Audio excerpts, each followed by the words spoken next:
l'anno scorso, negli ultimi 6 mesi, abbiamo avuto modo di vedere all'opera Yves Barai e oggi invece è quest'anno. Avremo modo di vedere all'opera suo fratello Joël Barai. Innanzitutto benvenuto.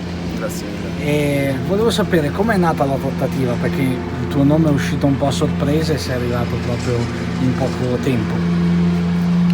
Ma anche io non lo so, mi ha chiamato il mio procuratore e il Lentela a dirmi che ti vuole tante squadre in C, anche alcune in B, e c'è Padova di là di qua, e ho detto va bene.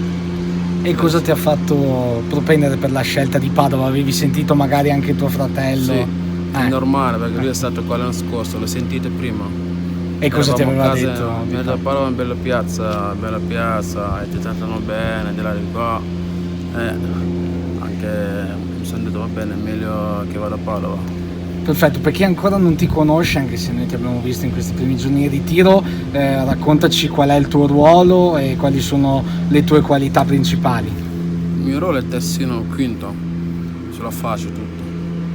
A me mi piace puntare l'uomo di velocità, 1 contro 1, fare gol. Destro o sinistro è lo stesso? Sinistro. Hai giocato sinistro, prevalentemente. Sì. Sei appunto qua in gruppo da pochi giorni, cosa ti sembra dei tuoi compagni e soprattutto del lavoro che si sta facendo con il nuovo mister?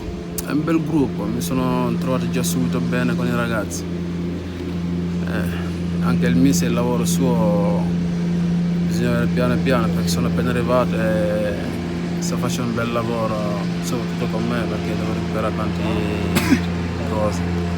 L'ultima domanda, cosa ti aspetti da questa stagione sia a livello personale che a livello di squadra? A livello di squadre cercare di fare bene partita dopo partita e alla fine vediamo.